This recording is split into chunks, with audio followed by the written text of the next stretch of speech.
पर छोटा मोटा सामान बेचा करता था। आसपास के लोगों से अच्छी बनी थी, इसलिए वो उसी से सारा सामान खरीदते थे। इससे उसका गुजारा चलता था। इतने सालों से वहाँ पर काम करने पर भी उसका धंधा नहीं बढ़ा। एक दिन उसका भाई सुरेश उससे मिलने आया। अरे महेश, तुम्हें गांव से यहाँ आए हुए 10 साल हो गए, पर तुम आज भी वही काम करते हो। ये तो सच है, मैं भी सोचता हूँ कि कब तक मैं यही छोटा मोटा सामान बेचता रहूँ। मुझे कुछ बड़ा व्यापार करना था, पर मैं नहीं कर पाया। अरे तो तुम अपना धंधा बदल लो, लगता है ये काम तुम्हें जमेगा नहीं। तो मैं क्या करूँ? तुम कबाड़ी की दुकान खोल लो। मैंने सुना है कि बड़े शहरों में कबाड़ बेचने का व्यापार बहुत चलता है, क्योंकि आए दिन यहाँ के लोग नया सामान खरीदकर पुराना सामान कबाड़ में बेच देते हैं। मुझे तुम्हारा सुझाव अच्छा लगा, मैं अब ऐसा ही करूँगा। महेश ने कुछ ही दिनों में कबाड़ी का काम शुरू कर दिया। अब वह सुबह सुबह एक साइकिल पर कबाड़ खरीदने पूरी कॉलोनी का चक्कर लगाता और फिर वही सामान दुकान पर इकट्ठा कर लेता और इकट्ठा कर बड़े कबाड़ी को बेच देता। अरे वाह, आज पहले ही दिन मैंने 500 रुपए का कबाड़ खरीदकर उसे 800 में बेच दिया। ये धंधा तो मेरे लिए फिट बैठा है। इसी तरह एक दिन सुबह सुबह महेश अपनी साइकिल पर कबाड़ खरीदने के लिए निकला। कबाड़ी वाला, कबाड़ी वाला, कबाड़ी वाला, रद्दी, पेपर, अखबार, कबाड़ी वाला। अरे ओ कबाड़ी वाले भैया, जरा इधर तो आना। हाँ जी, बोलिए। मुझे ये पुरानी सिलाई मशीन बेचनी है, क्या दाम दोगे? जी, ये तो बहुत पुरानी लगती है, चलती भी नहीं। इसके तो मैं केवल सिर्फ 50 रुपए ही दे पाऊंगा। क्या कहा, 50 रुपए? चलो ठीक है।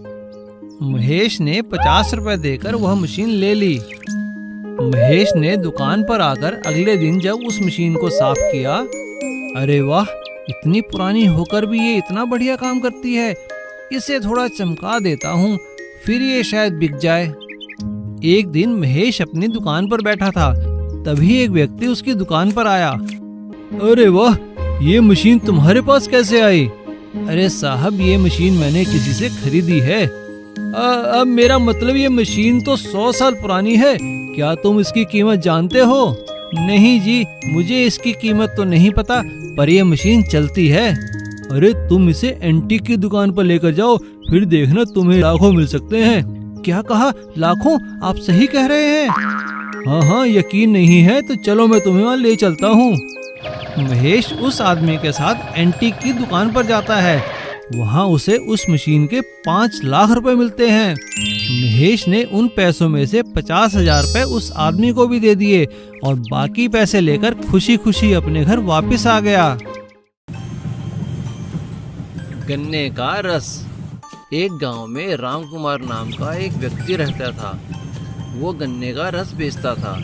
उसके गन्ने का रस बहुत ही मीठा और स्वादिष्ट होता था, पर वह खुद बहुत ही कड़वा बोलने वाला और झगड़ालू व्यक्ति था। राम कुमार, तुम्हारे दुकान के गन्ने का रस पीने में बहुत मजा आता है। हाँ हाँ ठीक है, सभी लोग यह कहते हैं, इसमें नया क्या है?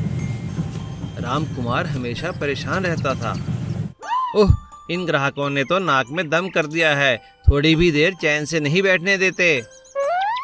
अरे भाई राम कुमार, कहाँ हो? बोलो, क्या बात है? तुमने इस बार भी मेरा कर्जा नहीं चुकाया और ब्याज भी देर से देते हो। हाँ हाँ, तो क्या हुआ, देता हूँ ना। इसमें इतना क्यों सुना रहे हो? मैं तुम्हारे पैसे चुका दूंगा। तुम हर बार यही कहते हो।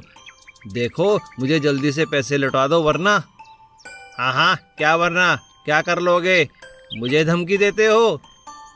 तो लो, मैं आज से तुम्हारे पैसे चुकाने से मना करता हूँ। देख लूँगा कैसे नहीं दोगे, अभी हंस रहा हूँ, फिर आऊँगा। ओह, मेरा तो दिमाग ही खराब कर दिया। तभी उसकी दुकान पर एक मंत्री आए। राम कुमार, तुम्हें राजा ने याद किया है। उन्होंने तुमसे 2 बाल्टी गन्ने का रस मंगवाया है। कल दोपहर से पहले रस लेकर पहुंच जाना। हाँ हाँ, पहुंचा दूंगा। दूसरे दिन राजकुमार ने सुबह ही सारा रस निकाल कर रख दिया। फिर वो शंभू गाड़ी वाले का इंतजार करने लगा, जिसमें रखकर वो रस राजमहल पहुंचाता है। जब तक शंभू आएगा मैं घर जाकर खाना खा लेता हूँ, फिर शंभू के साथ रस को लेकर राजमहल जाऊँगा। थोड़ी ही देर बाद जब राजकुमार वापस आता है तो देखता है दोनों बाल्टी रस गायब है। अरे यह क्या, रस कहाँ चला गया? वो निराश होकर शंभू के साथ राजमहल की ओर चल पड़ता है और वहां जाकर सारी बात मंत्री को बताता है। ठीक है, हम पता लगाएंगे कि चोरी किसने की है। अगले दिन मंत्री सुबह ही राजकुमार के पास पहुंच गया। क्या तुम्हें किसी पे शक है? जी, मुझे मनोज पे शक है। तभी वहां से राजा का हाथी गुजरता है। अरे वाह, क्या ये राजा का हाथी यहाँ भी आता है? हाँ जी, ये तो रोज यहाँ से निकलता है और कई बार रस भी पीना चाहता है। जो भी रस गिर जाता है उसे ये चाट लेता है। तो लगता है कल भी इसने ही रस पिया है। हाँ, लगता है आप ठीक कह रहे हैं। मैंने अपने गुस्से की वजह से ध्यान नहीं दिया कि हाथी भी यहाँ से गुजरता है। मैं तो यूं ही मनोज पर शक कर रहा था। गुस्से में हम अपने अच्छे संबंधों को भी बिगाड़ लेते हैं। लकड़ी की ऑटो। सिंहपुरी नाम के एक गांव में धर्म और करम करके दो दोस्त रहते थे। वह दोनों ऑटो चलाते थे। धर्म एक अच्छी और ईमानदार आदमी था, लेकिन करम हर वक्त पीता था और बहुत ही लालची और खड़ूस आदमी था। एक दिन जब करम ऑटो स्टैंड पे था, तभी धर्म ऑटो में आता है। धर्म उतरकर वहीं पर बैठे हुए एक बूढ़े आदमी को खाना और पानी देता है। तभी करम ऐसा बोलता है, अरे भाई धर्म, तुम पागल तो नहीं हो? तुम रोज आकर इस बुढ़े आदमी को खाना और पानी देते हो, इससे क्या फायदा है? देखो करम, हम तंदुरुस्त हैं, काम कर सकते हैं, लेकिन ये बुढ़ा आदमी क्या काम करेगा? और उसको खाना तो पड़ेगा ना। दूसरों को मदद करने में आनंद ही कुछ और है। तभी वहां पर दो लड़कियां आते हैं और ऐसा बोलते हैं, धर्म भैया, हमें एमजी रोड जाना है, चलोगे क्या? हमें इस करम के ऑटो में नहीं बैठना है। ये सारा दिन पीता रहता है और लड़कियों से इसका बर्ताव भी अच्छा नहीं है। तभी करम ने ऐसा बोला, ठीक है मैडम, उसके ऑटो में ही चले जाओ ना। उसके ऑटो क्या सोने से बना है क्या? बड़े आए एमजी रोड जाने वाले। रोज रोज इस धर्म की पॉपुलैरिटी इस गांव में बढ़ती जा रही है, मुझे कुछ करना होगा। जब धर्म वापस आता है, करम उसको पानी लाने के लिए बोलता है। जैसे ही धर्म पानी के लिए जाता है, करम उसके ऑटो पर दारू डालकर मैचिस जलाकर ऑटो जला देता है।